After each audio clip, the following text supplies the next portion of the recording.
right, man. All right. Let's hone it in.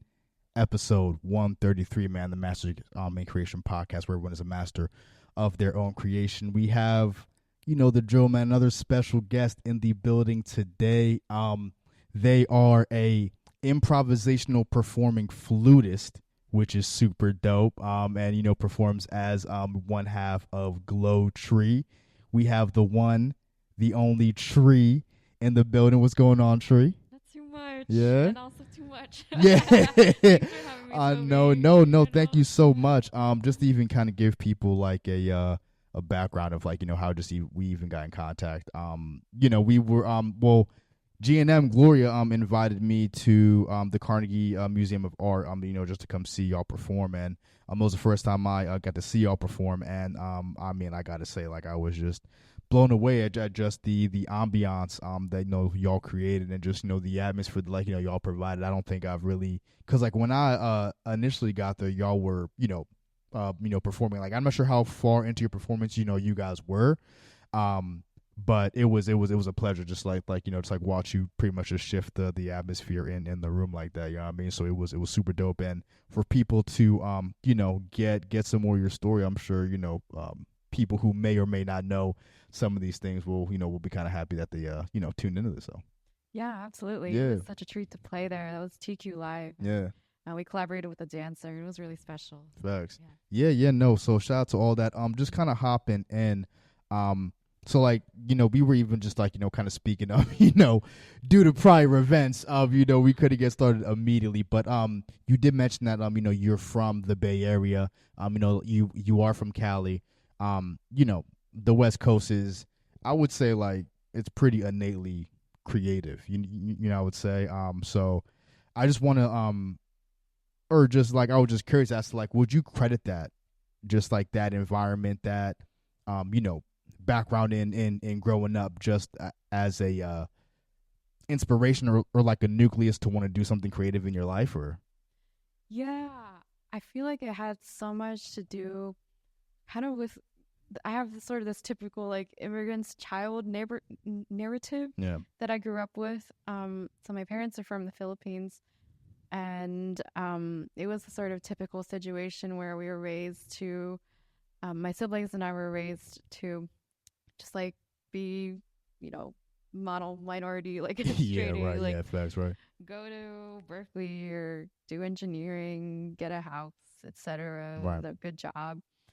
And I think that the experience of like having that stable, the privilege of having like the stable childhood that my my immigrant parents were able to provide for me, it made me, I think, pretty restless for just something beyond what would give me stability, like Right. in a very like reliable way. So like I remember even after I got into like my dream school for music, which was right here at Carnegie Mellon, Shout out. my mom was like, well, but you could go to nursing school and Yeah, and right. then you can do music. Yeah, right. And there was just no, That didn't sit well with you. it didn't sit well at all. I was like, well, but you went to nursing school and you don't play music. Like, you don't get to play music. Like, yeah. Where's your guitar at? Yeah. I'm like, that shit kind of eats up your life. Like, I don't know. It takes so much of your energy to build it. And some people, like, they're able to have that balancing game of they have like a really solid, like, well-paying day job, Right. like, that's super duper respectable. Yeah, right. But like, I never really felt like that was for me. And I think it's because I grew up with just such like stability that I was kind of like, there's more, and I'm gonna go and find that. So yeah, I was like, I will go study music. Yeah. No, like I feel like chaos is like a bit of an extreme word, but like, do you think that you were someone that like you say, just because you came from stability, or like stability was being just like, hey, like, just get a nurse and like, be stable? Like, do you think like just kind of like the rebel in you was like, fuck that, I'm not trying to be nothing stable? Like, yeah. I think that when I was like 18 and going to college, I was kind of like, I was pretty like rosy-eyed, and Yeah, I mean, fair had a lot play, of, like, yeah. ideals. I was like, I'm gonna, just follow my passions and see where that takes me. And I think I had this idea that it would take me somewhere still very respectable, and I would Right. like, eventually my parents, or they would continue to be proud of me and stuff. I think like that element of kind of where it starts to get like a little bit more reckless. I feel like that happened, like it happened for a lot of us in 2020, when like just so many things closed off or shut Right. down. Because for me, that was also when I graduated college. 2020 was when you graduated. Damn, son. Yeah. Yeah, that's fucking crazy. Yeah. Did you do So Zoom or like we did as far some as like Zoom things. graduation? Oh, for Like was it a graduation, no. okay? I worked my food service job during what would have been my graduation. I was just like, yeah, this is what it is. Damn, but like was it like an online graduation though? Like or I how'd they don't handle actually that? remember having any kind of ceremony. That's fucked up, son. Yeah. That's crazy. I mean, like the year speaks for itself, but like that, I mean, just like the college students that were, just going to school at the time. Like I didn't even really put that into consideration. I guess at the time, but like just in hindsight, that's wild. Just like you ain't even get to walk the stage. Like that's crazy. Yeah, I didn't mind too much. The thing that was the saddest about was like my senior recital, because I'm a performer, and I don't give a fuck about graduation, Yeah. but damn, I wanted that senior Yeah, recital. Like I yeah, yeah, wanted, yeah. Right, you know. right. Or just like anything that like came with just like your senior year of fucking college, like you're kind of Yeah. robbed of. But so like I mean, just like as far as like your childhood, like is concerned, like were you always like was music always your outlet as a kid or like I loved drawing, at first, and okay, I was I was like one of those kids that teachers were like, she's very nice, but she's very quiet. yeah, I wish that she would make friends. yeah, right, yeah, yeah, Like yeah, right, always reading and drawing during recess, and yeah, I was just a like such a hopeless bookworm, and yeah, always drawing. And I had a little bit of a shifting point, starting to learn piano in elementary school, and then getting into band and picking up the flute, and then things started to pick up, because I kind of realized I had some kind of like natural like aptitude. I was like, oh, this instrument kind of comes a little easier to me than it yeah, is to others, and I'm getting some attention for it. right, yeah, And then that quickly got caught up in a lot of like Bay Area, usually Asian immigrant like narrative of, you are an Asian child who plays an instrument, better be super duper good at it so that you can win like competitions and play yeah, in like the top youth orchestras, and then put it on your college yeah, yeah, application. yeah, right, But right, make sure right. you don't like actually try and It be a all, yeah, it musician. all goes Like back to the efficiency of the right, right, yeah. right. So I got kind of caught up in that, but I did it always because I just like loved it so much, and it was like, see, I was my whole background's from Western classical music, and that's like where my first love for music really like came about. Popped So off, yeah. yeah, So like and like you said, a hopeless book one. Like I don't think you were hopeless. I just think you were doing like what you liked. Like yeah, what I mean. It's just like I don't know, man. I think because like I get the fact that like your teachers wanted you to socialize. I mean, like I understand that. I mean, like in making friends in school is good, but I think like that like there's something to be said about like just recognizing that like you just like books and you just like drawing. Like maybe put her or just like put her in environments where that like people like to do that stuff like mm-hmm. and maybe she'll make friends like you know what I mean. It's just like Yeah. I wish you would make friends and she's quiet and it's just like damn like you feel like you're doing something wrong. Like it's just like what? Like I'm just reading my books and drawing. Like Yeah. yeah. Yeah. I was a real shack. Yeah, yeah. No, so so just like as far as music though, like would you say like I guess just being a bookworm and just like drawing like were your other besides like I guess music down the line like your creative outlets I guess. Yeah, Okay. definitely. I think like I started to focus on music just when naturally it just started to get attention for it, Okay, yeah. for it in around middle school. Okay, or around middle school, and like I, Yeah. just falls right into my next, question. When it came to, cause like I remember when I ended up playing like the trombone in like middle school, and like there's that process where like you pretty much just like pick your instrument, and it's almost just like picking like your starter Pokemon or whatever, like what I mean, or just like picking like your weapon of choice, like what drew you to the flute? Like was that the first instrument that you just picked up and like ran with? Were you like interested in other instruments or? Oh yeah, so I wanted to play the clarinet. This all goes. I blame it all on my brother. So I was pretty set on the clarinet. Like I think I liked it. It just appealed to me more. It's like it looks pretty. Like I was like that's my instrument. Yeah.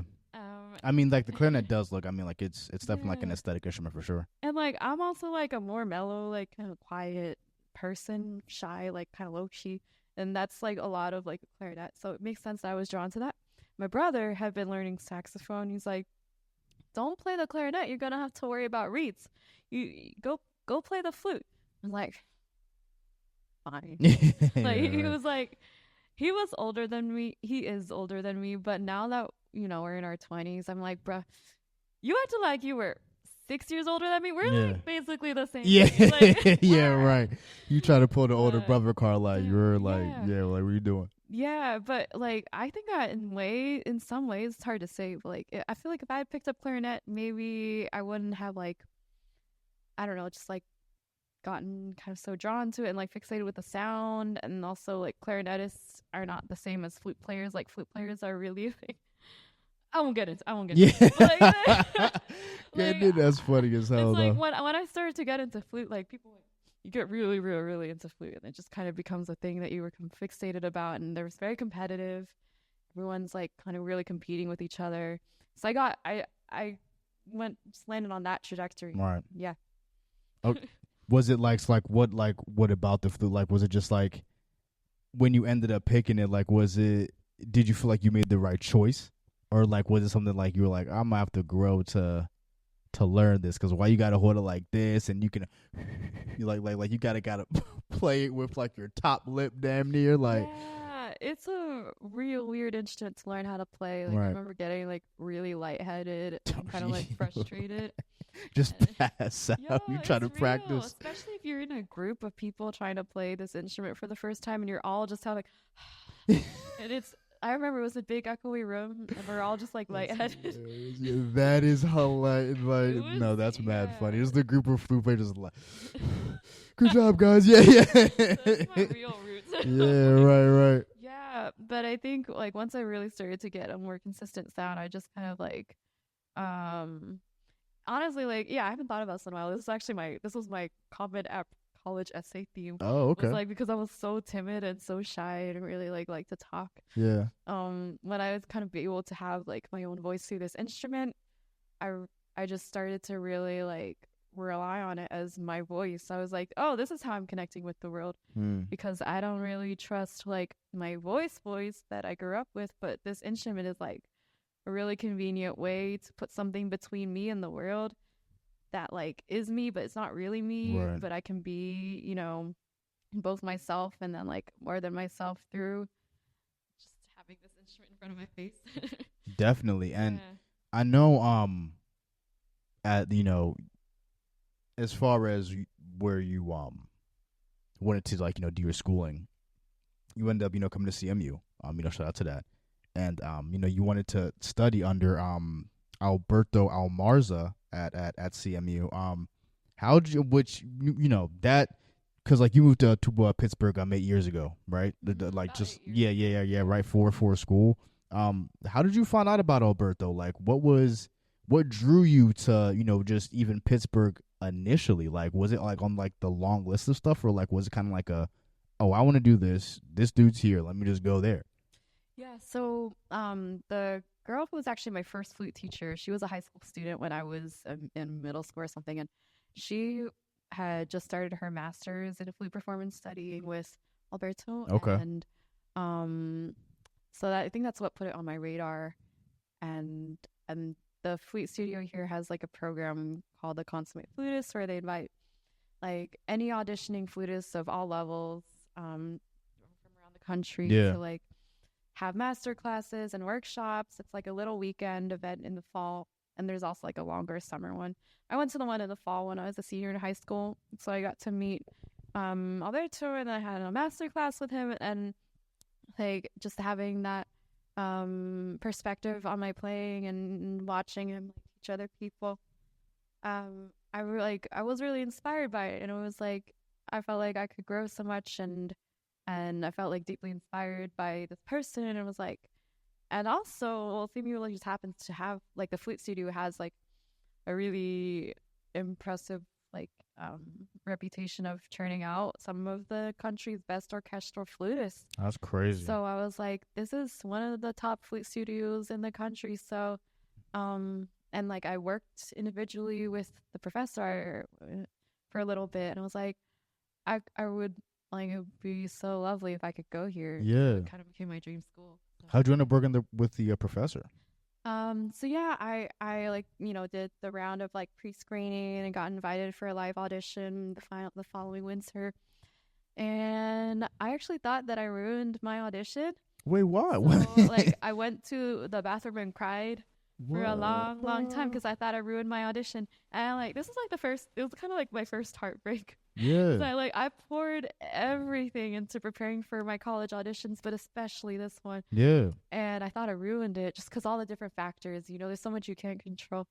So I thought I ruined it. I went to the bathroom, cried a lot.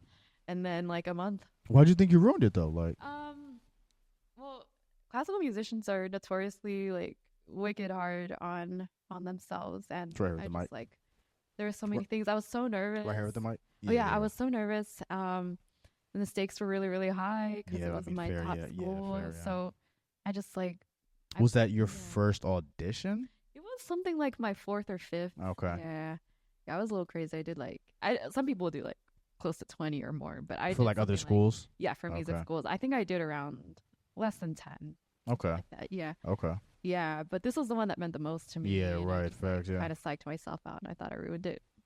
Dude, so like, and just off of nerves, like you just thought, like, or was it just like anxiety around I'm in front of the dude? And it was definitely that, and then I'm not gonna lie, there was just so much imposter syndrome from the very fair beginning. play, yeah, right. It's like even when I visited earlier in the fall, I had so much imposter syndrome of like, this is like the best studio, one of the best studios, and I would have to be one of the best flutists in the country to be able to study here. And I spent like 4 months between that fall and my audition being like I want to go here, but I'm not the best, but I want to try. Yeah. It was like, man. Yeah. It's a lot.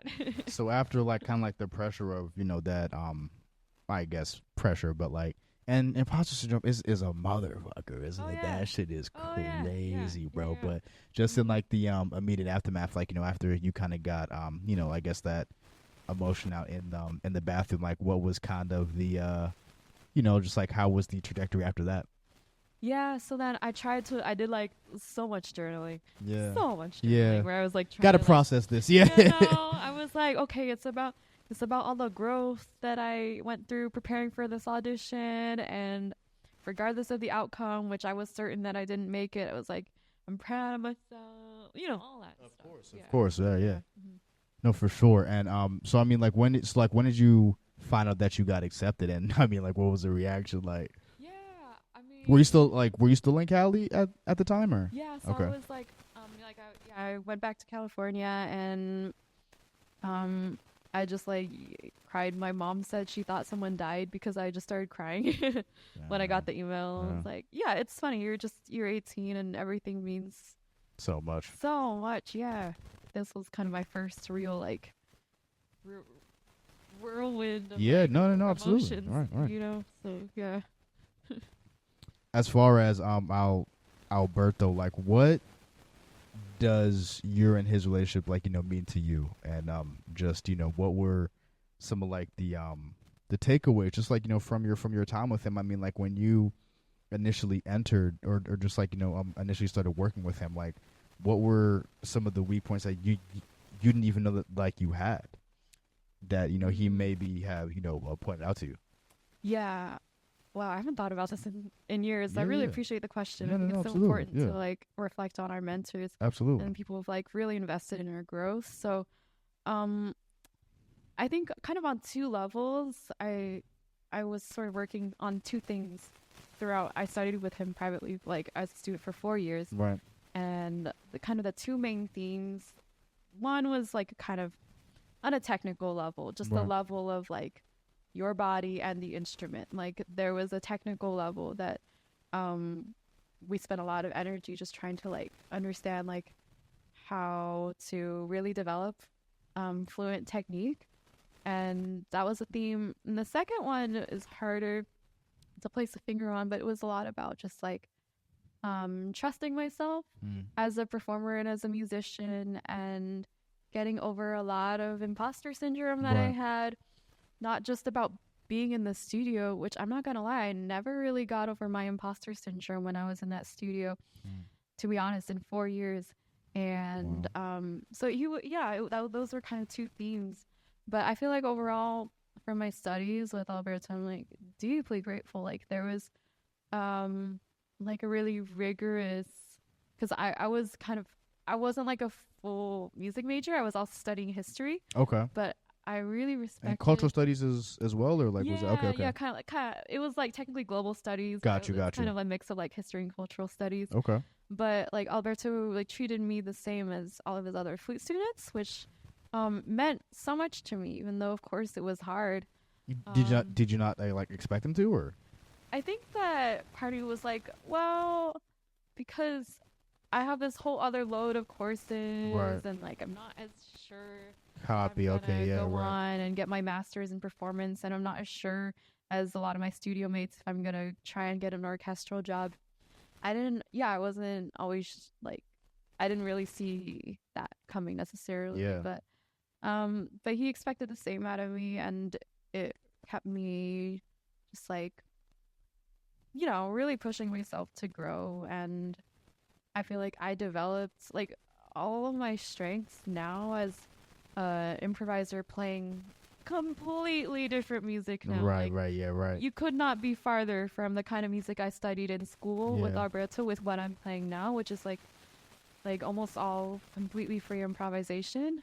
But still, like a lot of my strengths, like I really cultivated with like his ear and like his listening, and that's dope. And yeah, it's kind of wild that you can like be playing a totally opposite style of music, but still have those roots. But I'll always be drawing from those roots in Western classical. So that's kind of a paradox that I sort of like have. Yeah. How was it? Because I mean, like, did you know? I mean, like, because like you knew of, I guess, his stature within like the world of like being a flutist. And how was it meeting him for you initially? Like, was there any like, man, like I don't want to say starstruck, because like he, ends up being your mentor, but you're like, yo, like the audition went well. I'm like, I'm actually here in front of bro. This is kind of crazy. Like, yeah, it was a lot of being starstruck, but I think something that I really do like appreciate and admire is like he's like very warm person,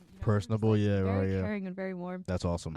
Unfortunately, like there are a lot of like super high profile, like super respected like professors who are like the top and they have the best like whatever, like alumni record or whatever. Sure. But they're not always kind. I see, yeah, right. And Alberto is very kind, and I really don't think that I could have stayed. I don't think that I could have stayed in the music program if he wasn't. Cause some people they stick through music school with very kind of like like really like not kind like professors type shit. What was that that fucking movie with Miles Teller? Whiplash. Yeah. Whiplash. Like bring that movie up, and I'm like, I feel like it's too soon. I'll see it when I'm ready to see it. But like, that's funny. Yeah, that might like re-trigger some. That's hilarious. So I mean, like just all kind of ties in. What, like, how would you say like your abilities or your skill set as a flutist have evolved since then? I think the thing that just came to mind, instantly came to mind, is that I don't really care about being a flutist anymore, which is kind of funny because that's still my main instrument. These days, I almost exclusively play alto flute. Alto flute, which is like a larger, lower flute. Okay. But all my training and a lot of my baggage is with like the C flute that you usually will see. Baggage, yeah, right. So much. Oh, yeah, so much. But usually, if I am performing, I'm performing with an alto flute. I think I just kind of stopped. It stopped being about the instrument, and it started to be so much more about sound. I think that's what improvising really like gave me. Was, like I just was no longer so attached to this idea of it's me and this instrument against the world. Right. Instead, it was like I'm in this world, and this instrument happens to be a way that I create sound in this world. But mostly, I'm just curious about sound, and it really decentered like the instrument. Um, yeah, yeah. Okay. I could go on. No, Honestly. no, no. Please do. Like. Is that the extent of it, or? Well, I just had this thought of Oh. like, in a way, like when you're improvising, you're really open to however the instrument reacts to what you Yeah. do. Right. Yeah. Right. Whereas if you're, at least for, a lot of times, if you're performing with an instrument, you're really trying to like dictate what it does. You want it to like, you have this like perfect vision of how what needs to happen. Right. And it's very much this like the instrument is like a tool, like a means to an end, so that you can achieve this ideal sound, this ideal performance. And then when you're improvising, it's more like the sounds are kind of like a consequence of like your interactions with this instrument. And that can lead to things that are maybe a little out of tune. Right. Like Right. something that sounds like a mistake, or like a tone that is really, really different, Yeah. maybe unclear. And but then it's all welcome because it's all expressive, and Right. it's all expression. Right. Um Something like that. No, Yeah. I mean that was very, very beautifully put. Like I've never heard like it. I can't even reiterate it. Like it's just like you said. Like when you're improvising, it's like the instrument is reacting to just like what you do, rather than like you imposing. It's like I'm trying to play this. It's like no, like the instrument is like no. Well, I'm like you're trying to play this, but here's the vibe of it. Like here's the energy you're giving off. Like it's not me, dude. Like you know what I mean. So that was I've never heard it. Heard it play like that before. Yeah. No, it's a beautiful thing, and like I would love to hopefully like maybe circle around and go back to playing notated music more often. Okay. And be able to like incorporate that much, like I think, in my opinion, yeah. much like more holistic relationship to the instrument. But to bring that back into playing notated music, that's kind of a next step for me. Okay. That Yeah. will be No. hard, but yeah. Definitely. Yeah. So just just kind of backtracking again. I'm like once again CMU obviously like that year wasn't ideal, but you're leaving school, you've graduated. What was your? Because I know, like I can't even imagine how it is, like the specificity of how you even enter the space as a flutist, but just talking at large, like navigating a career, like starting your career as an artist, a musician, whatever it is. I mean, there's never a manual to that. You know what I mean? So coming out of school, what was the mentality in your approach to how you were going to build your career?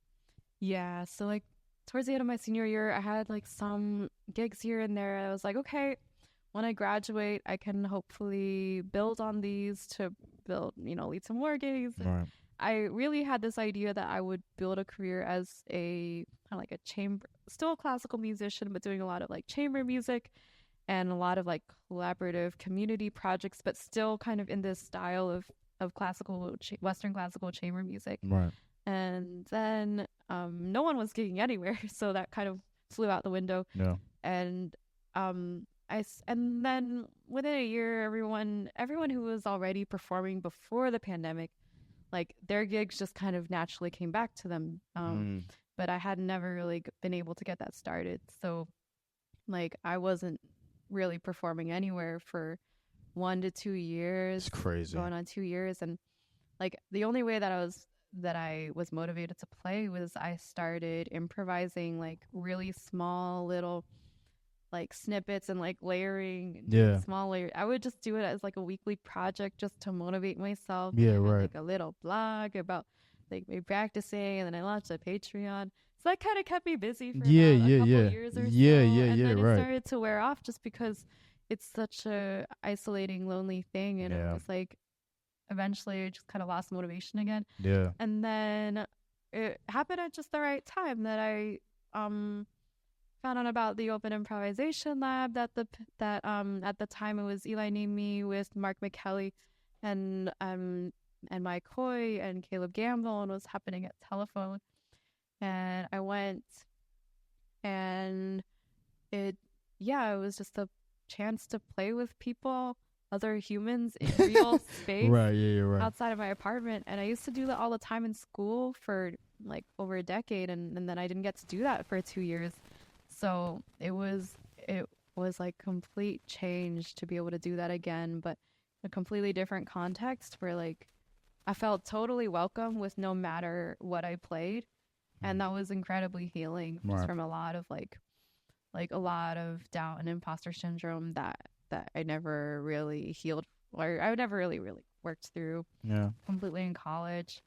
So like yeah, that really just got me playing with so many people, and just for like the joy of playing, Yeah. like it wasn't for any like Particular reason. visibility. Yeah. Right. Yeah, Facts. yeah. No. I mean, like, and that makes a lot of sense. Like, as far like, were you when did you start like performing?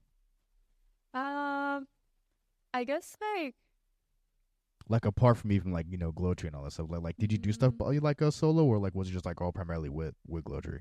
yeah. So I started gigging a little bit more regularly, maybe like 4 or 5 months before Gloria and I started playing together, and Okay. it was all through just people that I played with at the improvisation lab being like, "Oh, hey, like here's something. Do you want to hop on?" And just months of that kind of building on each other, and then there was a chance that I had to play at Collision, like it was like a former or venue in about the East Homewood area. Okay. And at first I hit up this friend who's an electronic musician. He couldn't do the show. And I just met Gloria, so I hit Gloria, and that was our first gig in April of 2022 as a duo. And I thought it was just a one-off thing. But then a few months later, there was an album release show at Seafoam, and I Is had that in like that's in Pittsburgh? Seafoam, yeah, it's called. Seafoam. It's a really cute, like beautiful space off. It's like on Brighton Road. Huh. Okay. Yeah, I love it there. Oh It's yeah. a really Yeah. lovely I never heard space. of it before. Yeah. It's Okay. a good spot. Yeah. So we played there for a second show, and then things just started to pick up some more. And then even outside of the duo, just all kinds of projects with other Yeah. musicians. It just kind of started like to build up. Yeah. Yeah. For sure. Like, Yeah. what was like the kind of like, I guess, like, notch you found yourself in? Like, was it were you playing in ensembles with like people? Was it just dolo, you just improvisational performance, or? Yeah, some of like the cool thing about being an improvising instrumentalist is you can kind of just roll up with your instrument and play with whoever, Yo, whenever, come fuck whyever, with me. however, Come fuck with the actually, so like vibe. you can just, you can curate a show just by Yeah. being like, hey, do you four people who don't really know each other want to play this show Right. and improvise together? And that's a show. Yeah, yeah, It's right. like that's, it's an energy that I really got started off in as a performer. How was your first performance improvisational? Um, no, like I guess like I was performing mostly classical music. Oh, okay, Yeah, got even you. after college, there were a couple classical gigs that I was doing. Okay, word. Yeah. Yeah, so like when did the improvisational swing kind of like when did you just kind of like ditch the whole classical vibe and like you were just like, all right, like, I'm gonna follow my path? Was that shortly after you left college, or? Yeah, it was like it was the I guess like when I kind of like ditched notated music Yeah, and yeah. realized that I hadn't really like tried to read music in a long time is when I was just a regular attendee of the Open Improvisation Lab, and I wasn't playing anywhere else, and I didn't feel motivated to play anywhere else except for this event that was Was just that like, like you let's just just all play for the sake of playing, and nothing has to leave this space. It doesn't matter if you sound good or bad. That doesn't exist here. And do yeah, you, like would you have, I guess now in hindsight, like do you have an idea of like where that unmotivation like lied, like? like the lack of motivation Yeah. to play notated music. Yeah, yeah, yeah, right. Or oh yeah, no, I think for me it's that playing music became like communal, like became like language. Yeah. Like I remember telling a friend this months ago when I was kind of explaining why I don't really practice anymore, which is like a mortal sin for a classical musician. Yeah, Like if right, you weren't right. practicing, you're like, Are you alive? Like, yeah, yeah, right. exactly. It's like you're not it. It's that's not it. All right. But I don't. I sort of like dropped a habit of practicing, and a lot of it had to do with like it's like I told this friend I was like it's like I don't really talk to myself. Like I use my instrument to talk to people, and so it doesn't really make sense to talk to myself. Yeah. Like like Yeah. I want to save the ideas for when I'm with people and I can share it with Oh, them. wow. Um, That's yeah, but yeah. I'm trying to come back around, and I want to be a musician who like regularly plays just for myself. There's so much growth that I want to do, and that growth really only happens when you're like that kind of growth that I want to do really only happens when you're kind of like shedding regularly, like pushing yourself in that way. Dude, I love your fucking Yeah. perspective on just like the relationship between an instrument and just like, what, the performer. Like it's super. I've just never like heard certain like and just to even go on your point about like how like your instrument helps you like speak or like helps you communicate with people. I don't know if you know Howie Alexander. Super Yeah, I've seen legendary. that community Yeah, man, forge. super Yeah, legendary yeah, fucking yeah, yeah. pianist, Mm. bro. And he was pretty much saying the same thing about like how like when he was coming up, like his mentor was pretty much just like, yo, like this is a communication device. You know what I mean? This is so just like yo, like tell me, so like speak through the keys, essentially. Mm-hmm. And it's like yeah, it's a metaphor, but it's just like sound is communication in a way, like not in a way, but like sound is communication. You know what I mean? Like Mm-hmm. if you hear a bang, you're probably going to get away from that area, or like you hear like a warm, just kind of like a ambient sound that might invite you into a space. You know what I mean? So I just think it's super dope to just like even hear that perspective from you. Mm-hmm. Yeah, yo. Yeah, no, absolutely. Like it reminds you of like when I started to visit home and get to know my sister's little kids Okay, that's and dope, started man. to improvise with them actually just because it can be that simple. Do they play instruments too? Well, they're very small, so none of them like play Yeah, an right, right. instrument, but we just like sit at a piano or one of them would have like a toy drum and we're just improvising because it's as simple as talking but with sounds and with like, Yeah, right. it's Right. that simple and I'm like, oh, like I'm teaching them to improvise. Yeah. Like That's yeah. just dope. No, so just kind of even like fast forward. So how did you and GNM meet? And then how did that kind of lead into like y'all forming GLO-TREE? What was life looking like for you specifically around that time? Like leading up to when y'all linked up. Yeah, so we met at the improvisation lab like maybe 6 months after I had started to go there regularly. And then Gloria turned up and played this really, like, really cool set with three other people. It was really lovely. And I kind of was like, whoa, who is it? Yo, Where'd you come from? Like, huh? yo. And yeah, that was really exciting. And I had, I was starting to perform here and there, and like something that's beautiful about this sort of music. It's so easy to collaborate with people. You can Yeah, really kind of collaborate with anyone, yeah, like like with music or outside of music, because it's such a versatile art form. right. Like you're just responding to whatever you interface with, and so I was in a season, and I still am in a season of just like wanting to always collaborate with as many people as I can and being drawn to everyone or being drawn to like so many different styles of playing and being like I want to have a conversation with you and with you and you and Right. you. And yeah, so once we started to play together, it was kind of like, oh yeah, we can like kind of sustain like a really interesting musical conversation. And it's completely improvised and there's so much like intuition and just yeah, it's lovely. Yeah. So y'all just linked up at the improvisation lab, like, and just started just improvising together, pretty much, like. We only started to play together because of that one show at Collision, and I thought that was just Okay. gonna be a one-time thing. And then like Okay. slowly more and more How shows did that came end up. up forming though? Like, how did that performance come together? We met up once and we're just like, yeah, let's try and play together and just see what Okay, word. All happens. right, yeah, right. And then we're like, okay, I like how that went. Let's do something like that. And we did something like that at the show, and we're like, yeah, that felt really Yeah, good. yeah. Yeah. I like you. Yeah, Yeah. yeah, yeah. Word. Did you like was Gloria also improvisationally? That's a word. Based whenever y'all like linked up, or like was that something that like you kind of introduced her to, or like were there elements of that in her performance at least when you initially met? Yeah, I think that Gloria had kind of like built a practice of improvising as a guitarist, kind of like I think she had mentioned like just while practicing she would improvise over songs Okay. before. But really like it's interesting, we come from kind of very different backgrounds. Like she had already like released her first solo Yeah. Right. EP or first solo Yeah. album. So she definitely had more roots in recording music Right.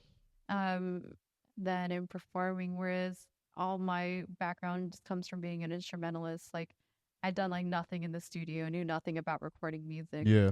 It's like a whole other world. Absolutely. Yeah. Yeah. Yeah. For because I mean, obviously like you need whatever you're playing, like to be produced, but on the back end, it's mixing, mastering, and Mm-hmm. some recorded stuff you want like a certain vibe or sound, or like you want stuff to like just as far as like making music and like just lyrics and all that stuff, like you want stuff to sound a certain way, or just like things are enunciated differently, just like in the studio rather than like performing, or just like live instrumentation. So Mm-hmm. yeah. Yeah, no, it's a different beast for Yeah, sure. yeah, Yeah, no, definitely. Were yeah. you, or did you have plans to, do anything solo prior to when you met Gloria, or like? I think at the time I was mostly performing in these kind of like ad hoc formations of like, hey, here's an event Yeah, where we right. want improvisers, turn up, Yeah, you know. right. So it was very ad hoc, Turn and up I as the tagline. It's yeah, hilarious. yeah, Turn up. yeah. Yeah. So like I was and I still am just like really happy to play with so many different people and Of all kinds course. of different formations. Like that's the shit. Like that's where it is for me. Like Yeah. I never was really trying to form a fixed like ensemble or a fixed thing. I was just like I want to kind of keep moving through different like sound worlds and like interface with as many different approaches as I can. Yeah, right. Yeah. When you just for like initially just even performing just in these kind of like ensembles, like how did you acquiesce to one, improvising with other people, but just like performing with other people in general, like? Mm-hmm. Yeah, I think a lot of that has to do with kind of what I was saying earlier, like how I stopped caring about being a flutist. Like I think it's because I stopped caring about the performance as a product and more as like a like a conversation with other musicians or just other people, Right. whether or not they would call themselves musicians. Right. Like I and that's one reason why people will say, oh, uh it's the kind of music that isn't always for a listener. A lot of times it's for the people who are playing it, because it's hard to listen to, Yeah, right. like not all of it is easy to listen to, because it's like you're just hearing people's instincts, Yeah. their reactions, like free improvisation true. at its rawest. It's very hard to listen to a lot of the time. I mean, no, facts. Yeah. Yeah, it's just your impulse, your reaction, Right. your subconscious. And because of that, you have to let go of this idea that you can have a polished performance. And I think I see a lot of those shows as like, I like to call them sessions. Yeah. Like a show is kind of like, okay, it's a product that we're gonna like, craft for an audience. Yeah, it kind of lends. Yeah, like sorry, and like not to cut you off at all. It just kind of like lends to more like spectacle. Like, ooh, look at this. You know what I mean? Like if it's if it's branded as like a show, Yeah, and that's a really powerful thing, but it's a separate thing, I think, Right. from like if you walk into a session, it's like people aren't trying to impress. They're not trying to prove anything usually. But they're just genuinely trying to explore sound and explore themselves through sound in in real time with other Right. people. And that it doesn't always sound great because Yeah, of course, yeah. it's not about like that. It's about the process over product is like kind of like a I key like that. phrase, Yeah, like process a over process product. oriented ontology over Right. a product oriented ontology. Like those are some phrases that I picked up in my time No, no, in no. the I scene. I Yeah, completely yeah. agree. Like, yeah, the process, not the product, right? Or Hmm. like, what was that? What was that saying? Yeah, like kind of like a process oriented ontology over a product oriented ontology. Yeah. Hmm. Was that? I mean, because just even like as like, cause like just even all these, um, you know, mindsets when it comes to performing, like they like I'm sure like you ain't coming to the game like this. You know what I mean? So like, could you like maybe relay any experiences that kind of help you develop some of these approaches to performing, or just like even like making your peace with some of the elements of improvisational performance? Like, could I relate them to? just Sure. just like any certain experience, or Hmm. just like what was one moment for you where just like, you know what, this taught me, boom, let's just like as far as performing, or just like like Yeah. getting on stage. Hmm. Hmm. I think it was. I think a lot of it is. It's all kind of a wash, you know. Like Sure, I yeah, feel so right. grateful, like I've been able to, like that. I've lost track of just how many times I've been able to Hell like yeah, right, perform. You yeah. know, it's really, really special. But I think hearing people describe things that struck them during a session about my playing or about the Okay, people yeah, that I was right. playing with, Facts. like I think it made me really trust that I could let go of performing as an outcome and as a product and just trust Mm. being in the process and following sound that way.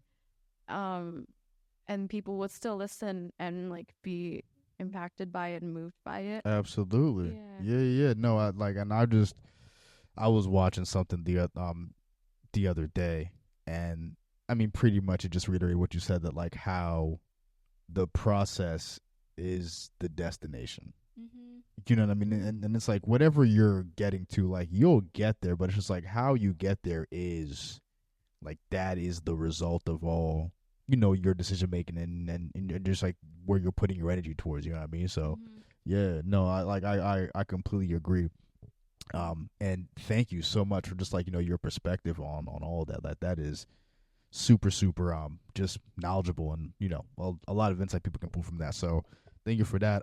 Then just moving on to like you and glorious performances as GLO-TREE. So when you guys started initially performing, like did your performances always kind of incorporate that lighting and ambience that like I may be caught at Carnegie, or like has your performances evolved from when you guys have, which like I'm sure it has, but just like just from when you guys first started to like what like y'all are doing now, like how has it evolved, like Oh yeah, it's about a lot. yeah. A lot. A lot. Yeah, no, we Yeah, used right, to right. like for one, I didn't always loop during our shows, so Okay. sometimes it'd be a little gnarly. Like I still remember this one. It was our first time performing as a duo at the government center, and I'm lucky. Like since then, we've done like some of my favorite sets there at the government center since Okay. then. But my first one, like I wasn't looping anything. It was a little gnarly. Like it was kind of like half an hour of like totally free. Like Just fucking around. it was abstract F, and I'm like I give it up to the folks who were like there for it, you know. Yeah, But yeah, but that shit is like hard to listen to, right. for the reason I was talking about earlier, where it's like you're just there for the finding expression in sound, and you're not Yeah, thinking too much about what do people want to hear when they hear music. right. These days, like we have a kind of so we had more of our roots playing very like kind of raw, more like atonal, abstract stuff, Yeah.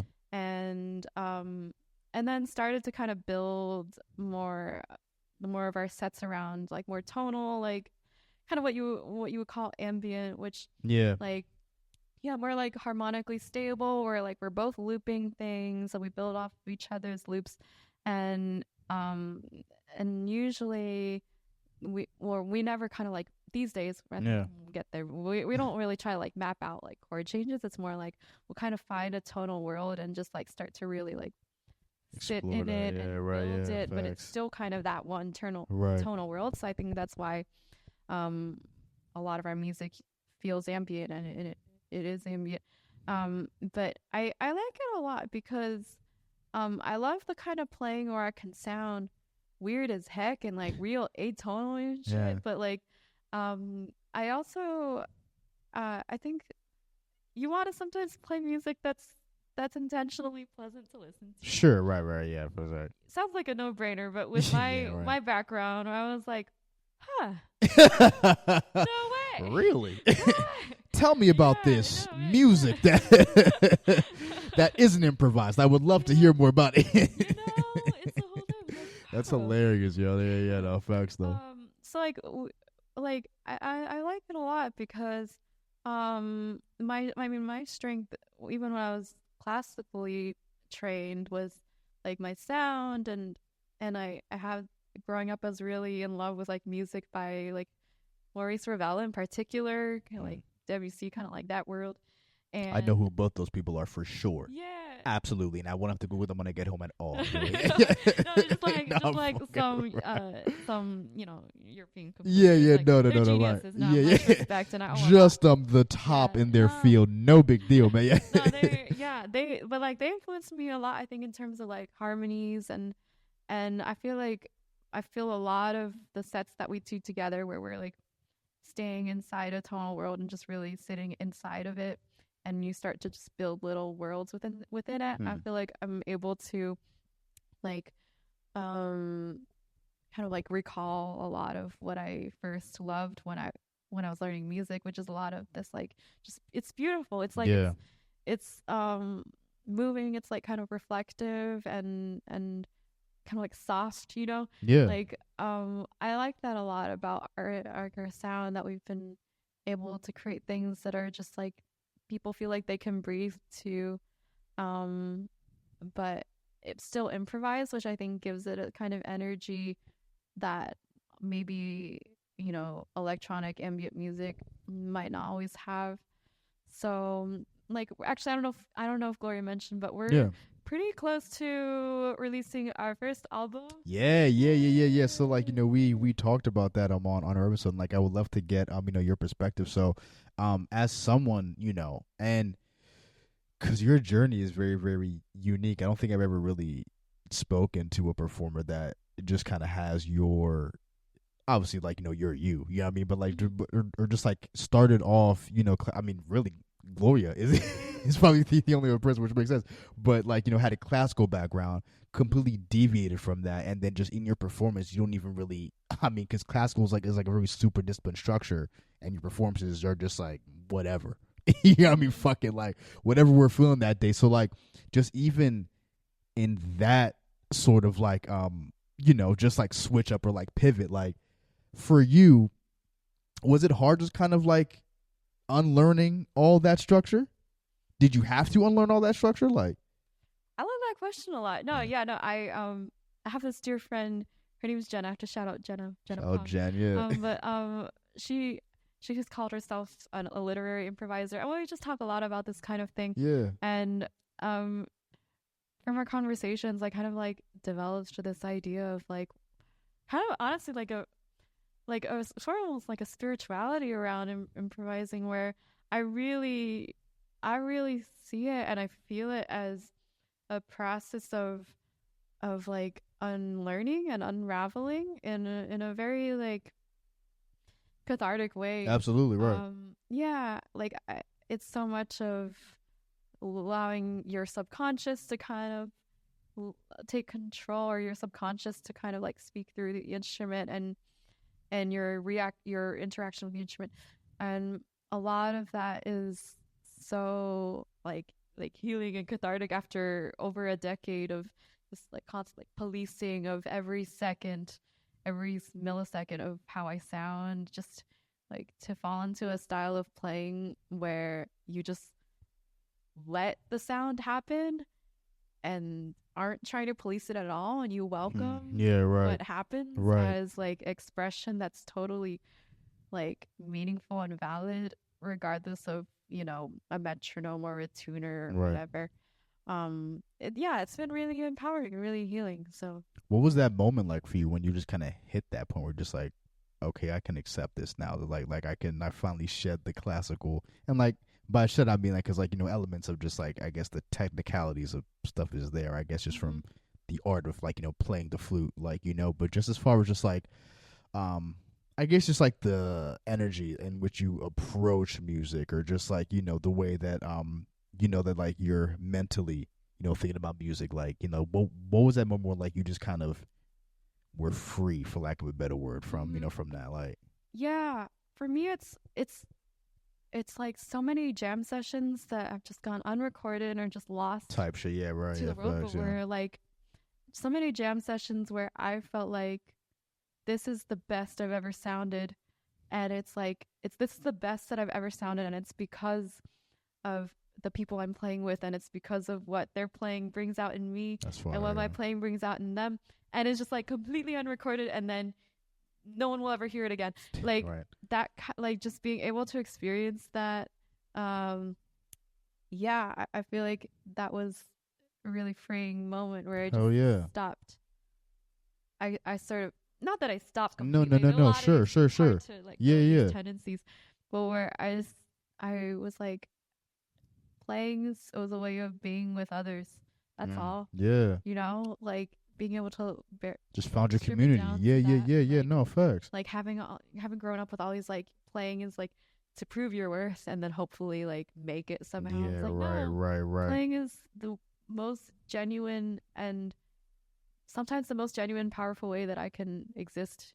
Huh. You know, with other humans. Yeah, yo. So Nah, yeah. that's I don't know, like I just love your perspective on stuff. It's just because again, super just interesting. Just like just how you found, just like like the way your career is built, and just like the paths you've taken. Like I'm glad like you were able to have these experiences, and like because like your voice is needed. I mean Thank just, you. just for people who just maybe in that same lane, and like whose teachers are saying like, oh, like she's reading books and doesn't make like she needs to make friends and all that stuff. It's just like Yeah. like you just truly have come to understand yourself, which is super dope. And I think like a lot of people are looking to do. But going just back to you or just GLO-TREE's rather debut EPs coming out, man. And just yeah, as far as like making recorded music, like what was that experience like for you? Like was there any apprehension, or just like what was the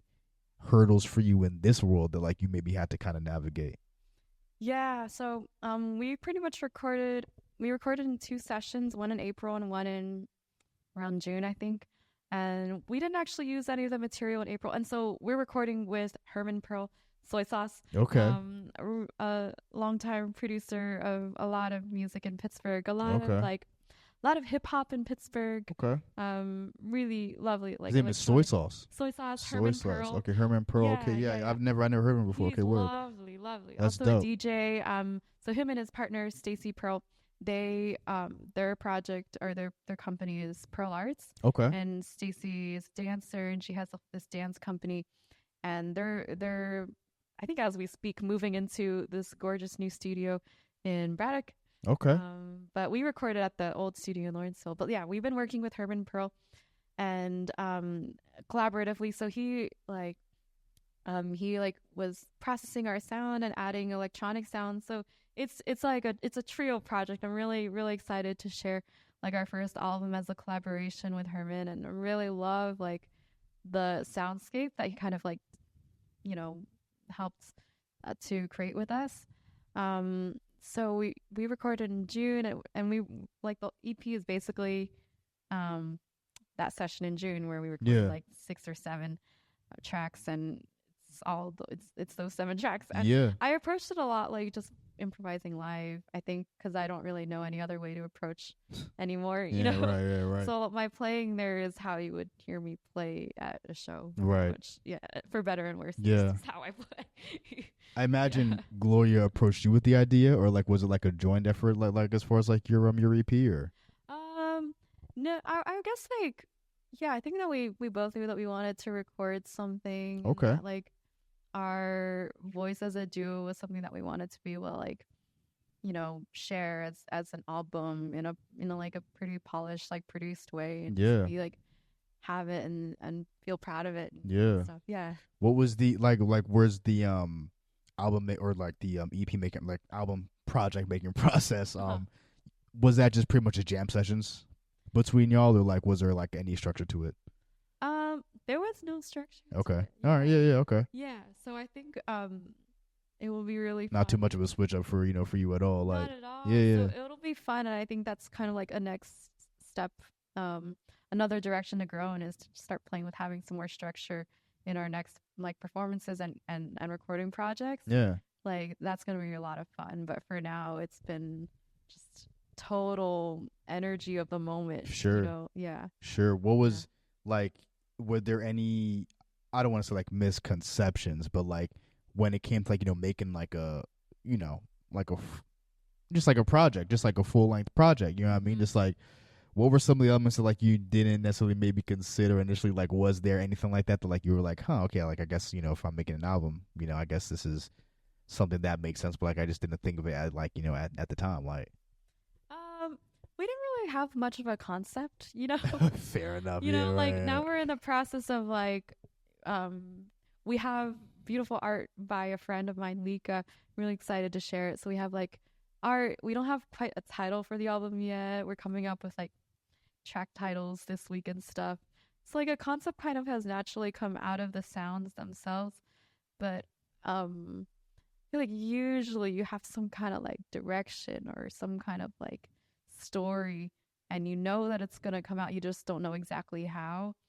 But with this, we were like, yo, let's play and then just see where it takes us. Yeah. Right. So yeah. Were there any songs you like? So like, were there any songs y'all were sitting on for like at a point in time where like they were just all you just all made them right then and there? Like, Yeah, we just improvised it that's all, crazy. just Yeah. like Okay. we do at Word. every show. So Okay. actually, the one where you saw us play, that was the most that we had ever really tried to plan out something. Planned. Yeah. I mean, cause like Yeah, no, like yeah. it had a lot of, and like it makes sense because like it just had a lot of elements like the Mhm. lighting. Like there was dancing, there was Mhm. elements to that performance. So like that would make sense. So like Mhm. that was a performance where it took a little bit more Mhm. quote unquote structure. But I mean, like Yeah. y'all were still doing your thing as far as like I mean, like there was no y'all were just like up there playing, adding to the vibe. Like, Mhm. yeah. Yeah. Yeah. So it was all just being in the moment. Yeah, yeah, yeah. No Yeah. facts. I mean, like, is there like, do you write it all, or like, would you incorporate lyrics, or just even on like a Mhm. Glow-Tree tip, or just like even like solo, like, Um. No, I'm glad you asked. I read a lot actually. yeah, That was actually my escape in college was writing because I kind of burnt out with music and I kind of lost a lot of like um will to like practice when I was in college. So I would just write because was it just like I COVID still pretty needed a much? creative outlet. So I would just write instead. Was it like COVID just like affecting your mentality pretty much, or just like, Even before COVID, I would write a lot just because okay, I didn't feel like I didn't really trust me on my instrument anymore. So I would just write about everything that was happening, like including how I was struggling with being in this really competitive flute studio. Yeah, so like I just and even before that, like from being a bookworm, like I yeah, just always loved writing, and yeah, writing is really special to me. I don't do it so much because I started to perform more and more. yeah, But one thing that I did start to do is I started this as of this summer. I started to do like kind of solo performances with a sampler, okay, like an analog sampler, okay, and that was kind of like a way for me to try and incorporate my writing into live performance because I don't really see myself like trying to be a writer. Like I don't. yeah. It's not for me, Well, like, but what did you write primarily? Just like poems, or just like journaling, or yeah, I'd say okay, all those okay, things. gotcha, okay, Yeah, yeah. Things about like my family or my connection to my family or my cultural identity, mm. like things, just things Yeah, that yeah, no, happen no, no, to a no, right, right, person. yeah, So yeah, facts. and so like yeah, this summer like a shout out to Beth Crates suggested that I get an SP 404, kind of like a classic like beat maker, like analog sampler. I finally figured out how to use it this past summer. but primarily to perform, not to make beats, but to perform live with like field recordings Yeah. and samples, specifically like text samples. So that's been a way for me to kind of incorporate some writing into performance. Do you Really produce? special. I don't produce. Okay. I'm just entirely a performer right Okay, now. okay, Yeah. okay. I mean, Yeah. do you get like have that interest, or like do you fuck around like with making beats or?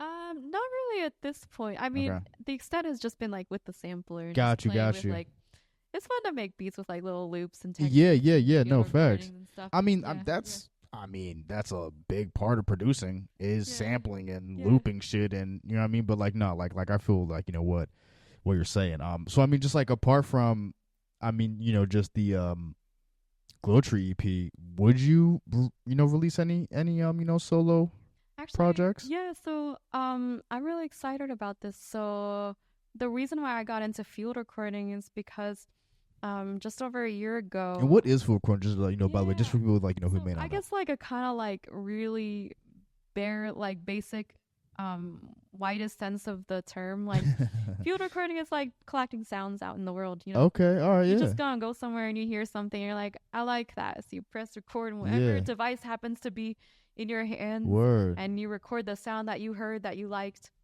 and you have it. That's dope. And whether or Okay, not you use it for anything, it you is what have it it. is. So But yeah, yeah, yeah, yeah, right, yeah. yeah, facts. Yeah, so a year ago I went to a field recording workshop held by Susie Ibarra and Jake Lando. So Susie Ibarra is a Filipino American composer who I admired from way back when I was in college, and I Right. finally got to meet her in person. And she has incredible like rich career as a sound artist and doing like research with sound and ecology all around the world. I feel like I can't do justice Yeah, to yeah, like right. No, no, her no, career is right. incredible. Sure. And so with her partner Jake Lando, who is a sound engineer, they've kind of like developed these like learning programs kind Yeah. of around deep listening and field recording and all this.